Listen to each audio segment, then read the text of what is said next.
ikan itu diproses misalnya kalau dia mau makan ya. Saya pernah masuk satu restoran begitu, ikannya masih hidup, ya kemudian ditangkap dulu, dikeluarkan, diperlihatkan. Karena bahkan kadang-kadang ditimbang dulu kan. Nah setelah itu kita oke, baru diproses untuk masak ya. Kalau mau makan, tapi kalau Anda beli ikan dengan niat memang ingin taruh di akuarium di rumah, ini nggak ada masalah. Membeli ikan dalam kolamnya. Nah tapi yang lebih jelas dalam poin ini adalah misal ada orang ingin membeli ikan, 10 ekor ikan di dalam sebuah tambak. Ya. Dia tidak lihat, penjualnya cuma mengatakan di sini ada 10 ekor ikan. Harganya satu ikan Rp30.000. Langsung dia bayar, 10 ekornya Rp300.000 misalnya. Ini tidak boleh karena dia belum lihat mana ikannya. Apalagi kalau kolam itu dalam kondisi kotor ya. Tidak nampak. Nah ini termasuk yang dilarang dalam masalah ini. Juga menjual bulu domba yang masih melekat di punggung domba. Ya. Jadi harusnya bulunya dicukur dulu. Setelah dicukur baru ditimbang atau diproses ya. Jadi kalau masih melekat di tubuh domba belum bisa. Gitu. Kemudian juga menjual janin binatang yang masih ada dalam perut induknya. Karena kalau kita beli sapi atau kambing atau unta yang lagi hamil, ya sudah kita transaksi induknya. Di perutnya itu bukan harus transaksi secara khusus karena dia masih belum keluar.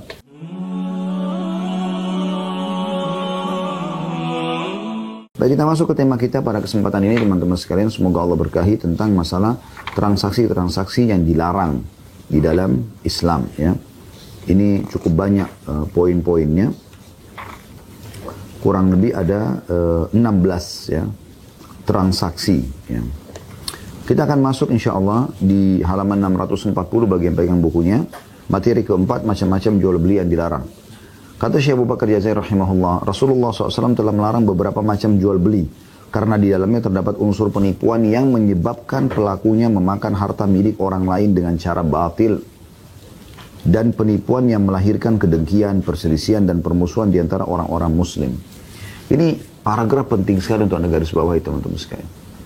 Saya tidak yakin ya di agama-agama lain ada penekanan yang sangat dalam seperti itu dalam transaksi umumnya selain kaum muslimin. Anda bayangkan di sini penitik beratannya ada dua hal. Ya. Rasulullah SAW telah melarang beberapa macam jual beli karena di dalamnya terdapat unsur penipuan, walaupun kecil. Itu sudah cukup sebenarnya untuk membatalkan transaksi dan dilarang. Kita kalau sudah tahu ada yang kita tipu, ada yang sengaja kita bohongin, mobil ini tidak pernah tabrakan, padahal sebenarnya tabrakan, itu sudah harus tahu pendapatan Anda nanti jadi haram. Ya. Ini poin harus digarisbawahi. Tidak boleh kita menipu orang lain. Ya. Atau Anda menjual barang, Anda pasang foto beda dengan yang akan orang beli. Ya. Atau Anda mengatakan 100% produk asli, padahal sebenarnya tidak. Ini semua haram dalam Islam. Dan itu akan menjadi pengaruh yang sangat besar pada pendapatan si penjual. Nah ini poin harus disentuh di hati setiap pedagang kita. Ya, karena memang ini bukan hal main-main ini. Ini masalah Anda memasukkan ke dalam tubuh Anda makanan dan minuman halal, juga keluarga Anda, juga istri dan anak-anak Anda, atau memang Anda memasukkan yang halal. Yang haram atau yang halal. Kalau yang haram jelas ada efeknya. Ya. Karena kata Nabi SAW, lahmun nabata min suhtin an-naru awla bihi. Daging yang tumbuh dari harta haram maka neraka lebih pantas baginya. Anda dapat neraka, istri anak Anda juga dapat neraka. Dan Anda mendapatkan ekstra dosa gara-gara Anda penyebab. Ya. Jadi bukan main-main. Dan juga kata Nabi SAW dalam hadis ada seseorang yang berantakan rambutnya, pakaiannya, tidak punya alas kaki, lalu mengatakan, ya Allah berikan, ya Allah berikan. Bagaimana Allah berikan sementara makanan, minuman, pakaiannya haram. Jadi fahami baik-baik ini. Tidak boleh sama sekali ada unsur penipuan. Allah Subhanahu wa Ta'ala akan memberikan keberkahan di saat Anda jujur dan transparansi. Ya. Apakah mobil ini pernah tabrakan? Pernah. Ya. Di sebelah kanan, bagian depan. Cuman saya sudah perbaiki di bengkel, silakan Anda cek. Maka dia akan cek. Insya Allah, Allah akan gerakkan hatinya untuk dia beli. Dan walaupun itu barang bekas, kalau Anda jujur, Anda transparan, Allah berkahi, maka akan memudahkan Anda, saudaraku, untuk mendapatkan keberkahan dari harta yang Anda dapatkan. Mungkin jumlahnya tidak banyak, tapi karena berkah, Anda akan gunakan untuk banyak sekali kegiatan atau memenuhi kebutuhan, tapi itu berkah. Artinya berkah itu Allah Subhanahu wa Ta'ala akan memberikan itu kecukupan di situ.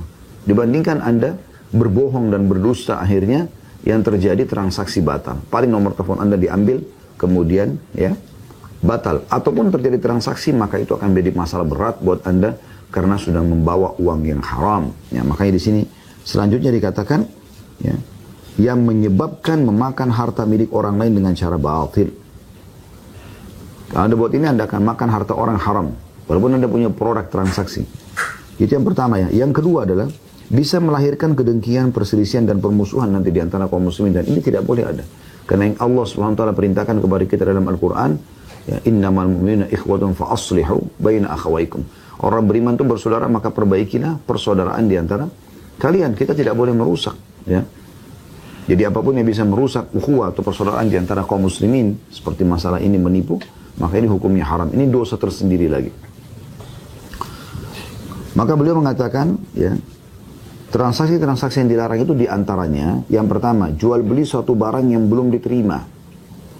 Tidak diperbolehkan bagi seorang muslim membeli barang, kemudian ia menjualnya kembali sebelum menerimanya dari penjualnya.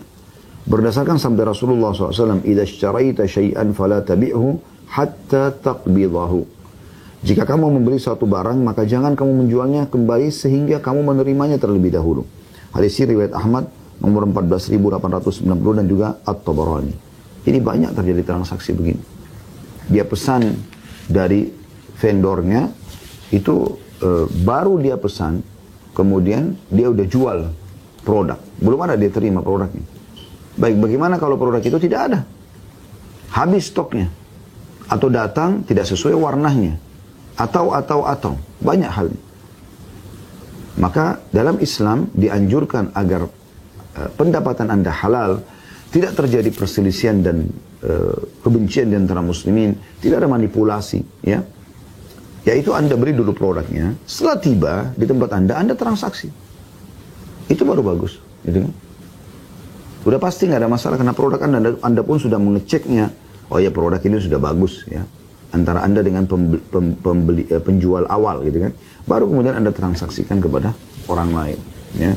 Harus hati-hati sekali dalam masalah ini. Kemudian juga sabda Rasulullah SAW, "Man ibta'a ta'aman fala yabi'u hatta yastawfiyah." Barang sampai membeli makanan, maka janganlah menjualnya kembali sehingga ia menerimanya dahulu. Hadis ini diriwayatkan Bukhari nomor 2126. Ya. Biarkan produk Anda tiba dulu, buah-buahan yang Anda beli, sayur-sayuran Anda beli, ya, makanan-makanan, kue-kue, ya, pada saat lebaran misalnya, Anda terima dulu, baru kemudian Anda jual. Supaya Anda juga selesaikan dulu transaksi awal. Udah selesai, Anda sudah cek stoknya, oke, baik, baru Anda jual. Jangan terbawa hawa nafsu, sehingga yang penting saya pikir keuntungan banyak. Orderan sudah masuk 2000 piece produk misalnya, kita tidak punya kecuali 5-6 produk. Kemudian kita, ya, memesan, belum terima, sudah terima uang dari penjual. Ini jangan terjadi.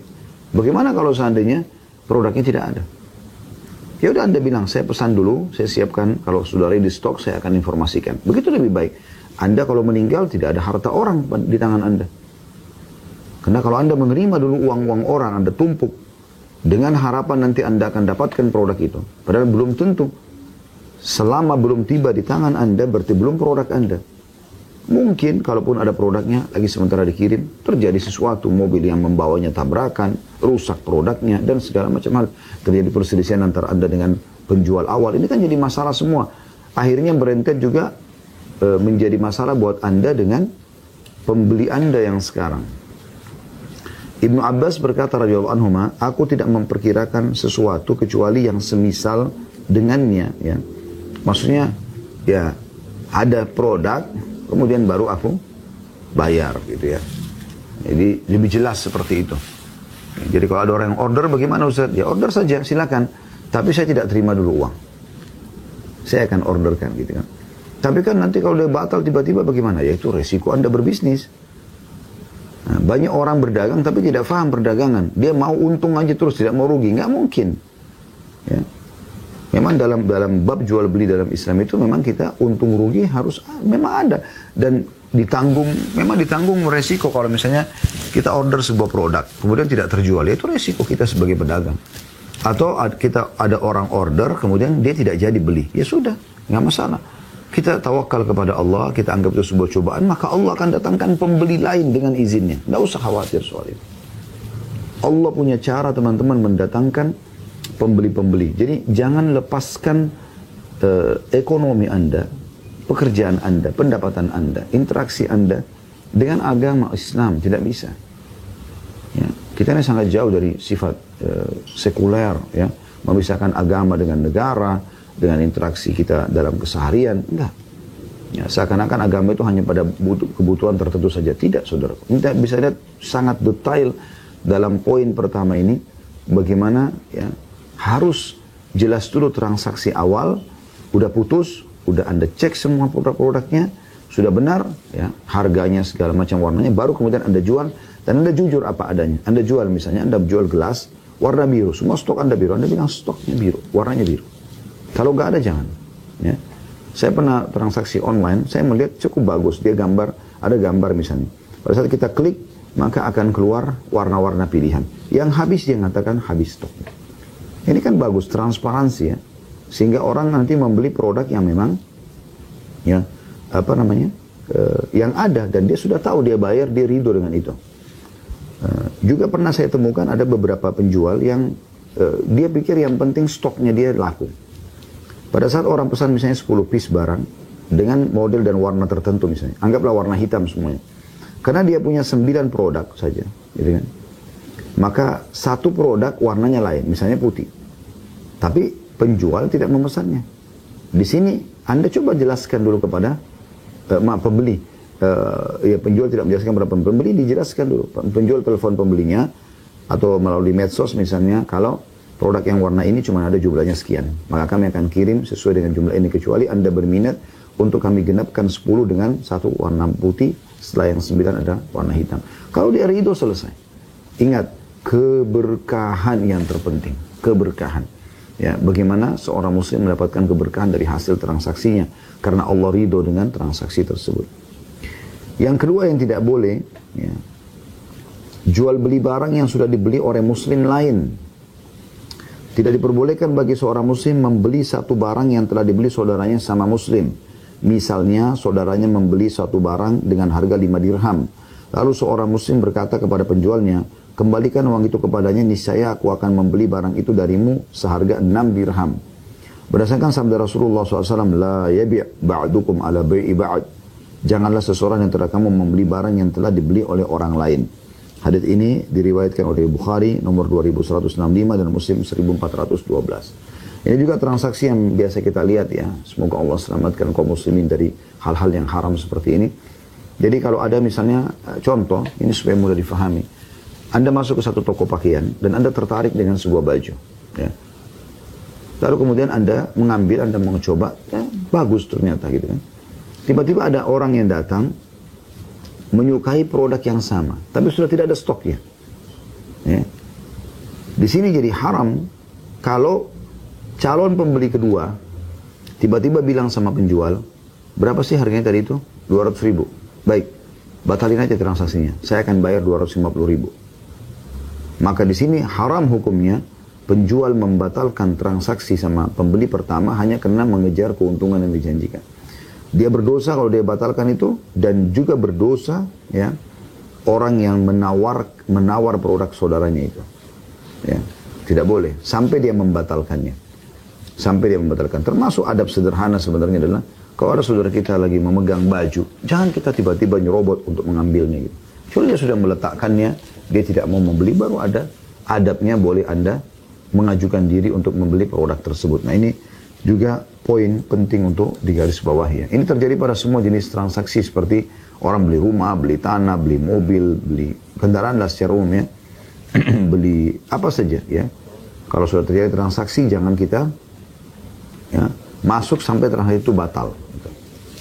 Yang ketiga, yang dilarang adalah jual beli sesuatu dengan sistem najash. Ya. Itu dalam kurung jontrot. Ya. Ada foto nomor 1324 di bawah. Najash menurut bahasa ialah melepaskan binatang buruan dari kandangnya dengan maksud untuk diburu. Dan menurut syariat ialah menawar suatu barang dengan harga yang lebih tinggi tanpa bermaksud membelinya, melainkan supaya para penawar tertarik dan menawarnya dengan harga yang lebih tinggi.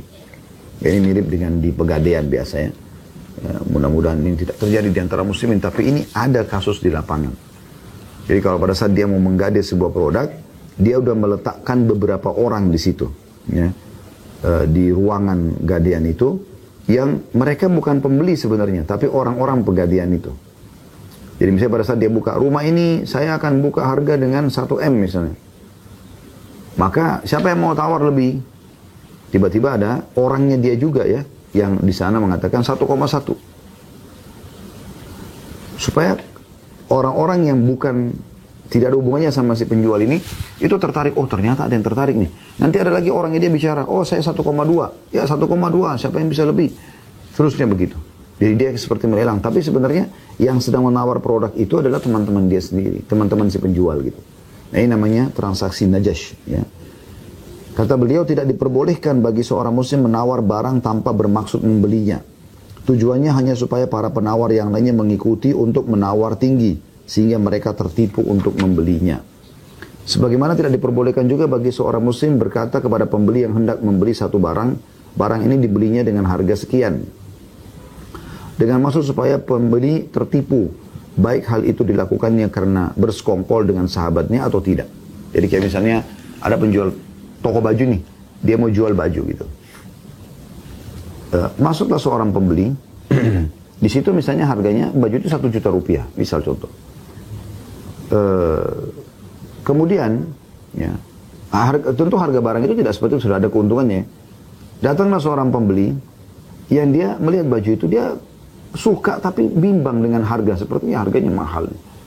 Lalu kemudian penjual ini punya seorang teman yang sengaja masuk ke toko seakan-akan dia pembeli lain. Kemudian dia melihat baju tersebut seperti terkagum-kagum, kemudian dia mengatakan, berapa baju ini 1 juta? Oke, kalau bapak ini tidak jadi saya aja yang beli karena saya suka misalnya. Sebenarnya dia tidak mau beli, dia hanya mau supaya pembeli awal ini membeli baju tersebut. Jadi tidak ragu lagi dengan harga. Ternyata ini unlimited nih, nggak ada lagi, ya. Kalau nggak dibeli sekarang maka akan diambil sama ini. Jadi penjual akan mengatakan, bagaimana Anda mau beli? Kalau enggak ini ada pembeli lain nih. Ya, akhirnya pembeli yang pertama tertarik untuk membeli. Nah, ini tidak boleh sama sekali. Berdasarkan keterangan yang dituturkan oleh Ibnu Umar radhiyallahu anhu, naha Rasulullah sallallahu alaihi wasallam anin najash, ya. Rasulullah SAW melarang jual beli dengan sistem najash. Hadis Bukhari nomor 2142. Ya. Juga sabda Rasulullah SAW, wala tanajashu, dan janganlah kalian melakukan jual beli dengan sistem najash. Hadis riwayat Bukhari 2140, Muslim 1515. Ini transaksi yang ketiga, ya. Transaksi najash. Sengaja merekayasa pembeli yang kedua untuk supaya pembeli pertama membeli produk tersebut, ya. Kemudian yang keempat, jual beli barang yang diharamkan dan barang najis. Barang yang dasarnya haram, tidak boleh dijual, ya. Atau barang yang najis. Kata beliau, tidak diperbolehkan bagi seorang muslim menjual barang yang diharamkan, barang najis, serta barang yang membawa kepada sesuatu yang diharamkan. Jika tidak diperbolehkan baginya jual beli minuman keras, daging babi, lukisan, ya, lukisan yang makhluk hidup, ya, bangkai, patung. Bangkai maksudnya selain hewan laut, ya, hewan air, kan hewan air boleh, ya, ikan yang mati segala macam itu boleh, tapi darat, udara, ya, bangkai, patung-patung dan anggur kepada seseorang yang dijadikannya, yang akan menjadikannya sebagai minuman keras. Kita boleh jual anggur, tapi jangan jual hasil panen pabrik anggur, kebun anggur kita kepada pabrik minuman keras misalnya, ya. Ini semua tidak dibolehkan. Hal itu berdasarkan sabda Rasulullah SAW, Inna Allah harrama bai'al khamri wal maitati wal khinziri wal asnam. Sesungguhnya Allah telah mengharamkan jual beli minuman keras, semua jenis minuman keras termasuk narkotika di sini, ya. Bangkai, semua bangkai kecuali bangkai lautan, air, ya. Karena ikan, cumi, udang, segala macam ini boleh saja karena di air. Sesuai dengan sabda Nabi SAW, ya, sesungguhnya waktu ditanya tentang masalah air, lautan dan sungai, beliau mengatakan, Hillu maitatu tahurum ma'uhu, ya. Bangkainya halal dan juga airnya suci gitu. Tapi yang darat, yang udara ini nggak boleh bangkai. Kemudian daging babi juga berhala. Ini semua hukumnya haram ditransaksikan. Hadis ini sahih riwayat Bukhari nomor 2236 dan Muslim 1581. Juga sabda Rasulullah SAW, la'anallahu al-musawwirin, Allah melaknat para pelukis, ya. Hadis ini diriwayatkan oleh Bukhari nomor 5347. Artinya yang melukis manusia, hewan-hewan yang bernyawa ini, ya. Tapi kalau lukisan itu bangunan, kendaraan, segala macam itu masih ada ulama yang membolehkan. Juga sabda Rasulullah SAW, "Man habasa al-'inaba ayyam al-qitafi hatta yabi'aha min Yahudi aw Nasrani aw mimman yattakhiduha khamran faqad taqahhama an-nar 'ala basira." Barang siapa menanggung anggur pada saat musim panen sehingga dia bisa menjualnya kepada orang Yahudi atau orang Nasrani atau orang yang akan menjadikannya sebagai minuman khamar, maka dia telah menceburkan dirinya ke neraka secara terang-terangan. Ya. Jadi kalau ada orang muslim yang mau beli anggur, atau orang umumnya memang makan gitu kan, dia tahan, dia nggak jual. Dia tunggu ya, pabrik minuman keras misalnya. Atau ada orang non-muslim, Yahudi atau Nasrani yang datang, yang sengaja memang dia beli anggur bukan untuk dia makan. Kalau untuk makan halal kita transaksi. Tapi kita sudah tahu dia akan perah di rumahnya atau dia akan jadikan untuk khamar. Dia bilang, ini saya mau beli anggur ini untuk saya jadikan minuman keras misalnya. Walaupun dia pribadi, ditaruh di sebuah botol, ditanam di tanah lah, atau menggunakan alat apa, mungkin dengan teknologi sekarang. Intinya menjadi minuman keras, maka ini tidak boleh. Kecuali dia tidak tahu akan dipakai apa. Anda punya toko buah, banyak orang transaksi termasuk orang non-muslim, dia umumnya Anda tahu ini buah-buahan dimakan gitu, bukan dijadikan khamar, maka nggak ada masalah. Tapi kalau Anda tahu pasti akan jadikan minuman keras, maka ini jadi transaksi yang tidak boleh, ya, tidak boleh. Jadi jangan pernah menyentuh transaksi-transaksi ini, menjual minuman keras, bangkai, daging babi, ya, kemudian juga patung-patung. Ya. Yang kelima, jual beli yang di dalamnya terdapat unsur manipulasi. Ini juga hukumnya haram. Tidak diperbolehkan bagi seorang muslim melakukan jual beli yang di dalamnya mengandung unsur manipulasi. Sehingga tidak diperbolehkan menjual ikan yang ada dalam kolam. Sini maksudnya menjual ikan dalam kolam ini kalau ikan itu memang niatnya mau dimakan sama ininya ya, sama orangnya. Jadi dikeluarkan dulu ikan itu, diperlihatkan, oh iya ini ikannya. Kemudian baru ikan itu diproses misalnya kalau dia mau makan ya. Saya pernah masuk satu restoran begitu, ikannya masih hidup. Ya, kemudian ditangkap dulu, dikeluarkan, diperlihatkan. Karena bahkan kadang-kadang ditimbang dulu kan. Nah, setelah itu kita baru diproses untuk masak ya. Kalau mau makan, tapi kalau Anda beli ikan dengan niat memang ingin taruh di akuarium di rumah, ini nggak ada masalah. Membeli ikan dalam kolamnya. Nah, tapi yang lebih jelas dalam poin ini adalah misal ada orang ingin membeli ikan, 10 ekor ikan di dalam sebuah tambak. Ya. Dia tidak lihat, penjualnya cuma mengatakan di sini ada 10 ekor ikan. Harganya satu ikan Rp30.000. Langsung dia bayar, 10 ekornya Rp300.000 misalnya. Ini tidak boleh karena dia belum lihat mana ikannya. Apalagi kalau kolam itu dalam kondisi kotor ya, tidak nampak. Nah ini termasuk yang dilarang dalam masalah ini. Juga menjual bulu domba yang masih melekat di punggung domba. Ya. Jadi harusnya bulunya dicukur dulu. Setelah dicukur baru ditimbang atau diproses ya. Jadi kalau masih melekat di tubuh domba belum bisa. Gitu. Kemudian juga menjual janin binatang yang masih ada dalam perut induknya.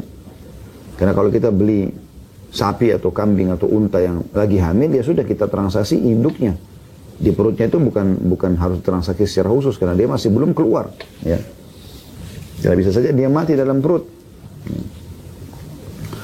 Kemudian menjual air susu binatang yang masih ada dalam ambingnya, harus diperah dulu. Ya.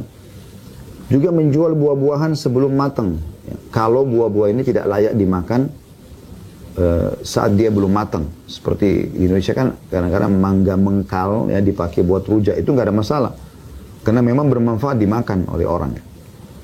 Tapi seperti contoh orang menjual misalnya nangka masih mentah ya, atau durian masih mentah, tidak semua orang makan itu. Walaupun misalnya dikatakan ini kecuali dia bilang begini ya, penjualnya mengatakan ini ada durian tapi belum matang, mungkin masih butuh 2-3 hari, dan dia benar dengan bahasa itu sesuai dengan pengalaman dia. Lalu penjual ridho membelinya, maka tidak ada masalah. Tapi kalau Anda sengaja ya, menjual, saya pernah masuk di toko buah begitu, dia packing barang, packing buah-buahan, mungkin dari 6 piece atau 8 piece yang ditaruh di situ, itu ada yang diselipkan yang rusak misalnya. Ya. Atau mungkin dari 6 potong apel, 6 buah apel, 6 manggis misalnya, 5 bagus, 1 tidak bagus, atau 1 masih mentah. Ini nggak boleh ada unsur manipulasi. Ini tuh. Orang mau tidak mau ambil karena sudah di packing gitu. Kalau diiming-imingkan dengan harga. Juga menjual biji-bijian sebelum keras, ya. Artinya belum terbentuk menjadi sebuah biji. Juga menjual barang tanpa diperbolehkan melihat. Ya, saya pernah gitu, ada satu orang menawarkan saya waktu itu di Surabaya, ya, beli handphone, satu dus isinya 50 handphone, tapi tidak boleh diperiksa. Nasib-nasiban, harganya sekian. Ya. Saya lupa berapa, 12 juta atau 15 juta. Bayar, nanti habis itu nasib-nasiban. Dari 50 handphone itu ada yang bagus, ada yang enggak. Gitu. Nah, ini tidak boleh. Memang harus ada beli, ada cek. Ya. Karena ini ada gharar, ada merugikan satu dari dua pihak. Kemudian membolak-balik atau di sini dikatakan menjual barang tanpa diperbolehkan melihat, membolak-balik atau memeriksanya. Ketika barangnya ada pada penjualnya atau tanpa menjelaskan sifat, jenis dan beratnya ketika barangnya tidak ada pada penjualnya. Berdasarkan sabda Rasulullah SAW, la tasyrus samaka fil ma'i fa innahu gharar. Janganlah kamu membeli ikan yang masih ada dalam air karena hal itu mengandung unsur manipulasi. Ya. Hadis ini hadis diriwayatkan Imam Ahmad nomor 3667. Keterangan yang dituturkan juga oleh Ibnu Umar radhiyallahu anhu, naha Rasulullah sallallahu alaihi wasallam an yuba'a tamrun hatta yut'ama aw sufun ala dhahrin aw labanin fi dhar'in aw samnun fi laban. Rasulullah SAW melarang kurma dijual sebelum ia dapat dimakan, atau bulu domba yang masih melekat di punggung domba, atau air susu yang masih berada di dalam ambingnya, atau samin dalam kurung mentega yang masih berupa air susu. Anda boleh beli seakan-akan dia susu, tapi tidak boleh Anda beli seakan-akan dia mentega atau samin, karena belum dibentuk, belum menjadi menteganya. Hadis ini diriwayatkan Baihaqi jilid 5 halaman 340, Ad-Darul Qutni di jilid 3 halaman 14 tentunya, ya. Nah, di sini kita bisa lihat Nabi SAW melarang menjual kurma sebelum layak dimakan. Ada satu hal yang saya lihat sedikit mengganjal, dan ini umumnya orang-orang kita gitu. Pada saat lagi pergi haji dan umroh, entah siapa yang menanamkan ke mereka, kalau mengkonsumsi kurma yang hijau, belum matang sama sekali gitu, itu menambah stamina, terutama bagi laki-laki, untuk menambah kesuburan dan segala macam. Yang uniknya, ini tidak dikenal sama sekali informasi ini di tengah-tengah orang-orang Arab yang memang tiap hari mereka bisa makan kurma. Ya, di Madinah sama Makkah tiap hari sepanjang tahun bisa temukan kurma gitu. Ini informasi yang keliru karena memang kurma yang warna hijau belum ada satupun orang yang makan. Gitu. Tapi karena diiming-imingkan kalau ini akan memberikan manfaat, maka orang membelinya. Kalau dia sudah pindah ke warna kuning atau merah atau sudah matang total, coklat ataupun coklat tua ataupun merah, ya, atau hitam, nah itu berarti sudah layak konsumsi. Nabi SAW melarang transaksi seperti ini, ya. Begitu juga dengan domba yang masih melekat bulu dombanya di tubuhnya, ya, air susu yang masih ada pada embingnya, dan juga susu yang masih belum berubah, mentega yang masih dalam bentuk susu. Kemudian juga keterangan dalam riwayat lain, naha Rasulullah SAW an bai'ith thamrati hatta tuzhiya, qala, dalam kurungnya, kemudian qalu wa ma tuzhi, qala tahmar, faqala idza mana'a Allahu thamrata fabima tastahillu mala akhik. Rasulullah SAW melarang menjual buah-buahan sebelum matang. Ibnu Umar berkata, para sahabat bertanya kepada Rasulullah SAW, apa yang dimaksud dengan matang? Kata Nabi SAW, yang dimaksud dengan matang di sini adalah sudah memerah atau berubah warna, memang orang kenalnya itu matang. Kalau kuning misalnya, orang tahunya kuning itu sudah matang, ya sudah, gitu kan. Rasulullah SAW melanjutkan, apabila Allah menghalangi buah-buahan tersebut untuk layak dikonsumsi, maka dengan alasan apa kamu akan menghalalkan harta saudaramu? Hadis ini riwayat Bukhari nomor 2208 dan Muslim 1555. Artinya Nabi SAW mengatakan kalau itu tidak layak konsumsi, kenapa kau jual? Allah penciptanya tidak mengizinkan buah itu matang, lalu atau rusak misalnya. Lalu kenapa kau mengambil harta saudaramu dengan memanipulasinya? Dari mana kehalalannya? Nah, ini berarti karena ada unsur manipulasinya, dilarang oleh Nabi SAW. Juga keterangan dituturkan oleh Abu Sa'id Al-Khudri radhiyallahu anhu, naha Rasulullah SAW anil mulamasati wal munabadzati fil bai'. Rasulullah SAW telah melarang mulamasah, saling menyentuh, ya, dan munabadzah, saling melempar dalam jual beli. Jadi jangan cuma sentuh produk, oh sudah. Enggak, kita harus cek. Atau saling melempar itu misalnya dua toko transaksi, jual baju, stoknya dia habis, ada pembelinya. Lalu dia bilang sama tetangganya sebelah, coba barang itu saya beli, lalu dilemparlah ke dia. Gitu kan. Langsung diambil, langsung ditaruh kresek, langsung dijual kepada konsumennya. Enggak. Harus jelas dulu transaksi awal ini, ya. Kemudian jelas produknya tidak ada masalah, baru dia menjual kepada konsumennya. Nah ini kejelian syariat Islam dalam memperhatikan masalah seperti ini. Ya. Kata beliau, adapun yang dimaksud dengan mulamasa adalah seseorang mengadakan transaksi jual beli dengan menyentuh kain milik orang lain pada waktu malam atau siang sebagai tanda dilangsungkannya transaksi tanpa membolak-balik. Sedangkan munabadzah adalah seseorang mengadakan transaksi jual beli dengan melemparkan kain dan orang yang lainnya membalasnya dengan melakukan hal yang sama sebagai tanda dilangsungkannya transaksi. Dan kedua hal tersebut merupakan bentuk transaksi jual beli di antara keduanya tanpa melihat, memeriksa dan membolak-balikkannya. Hadis ini riwayat Bukhari nomor 2144 dan Muslim 1512 ya. Jadi ini termasuk dilarang karena ada unsur manipulasinya ya. Saling cuma menyentuh barang ataupun saling melempar ya. Dianggap itu lemparan ini dan dibalas dari sana berarti sudah terjadi transaksi. Dan ini jelas bisa merugikan ya.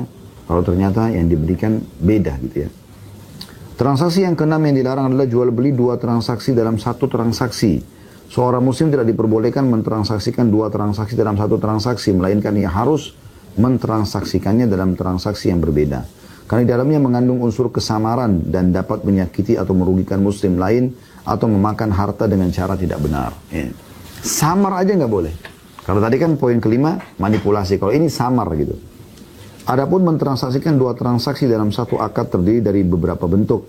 Di antaranya, penjual berkata kepada pembeli, tanda kutip, aku menjual satu barang kepadamu dengan harga 10 dirham kontan atau dengan 15 dirham kredit hingga batas waktu tertentu.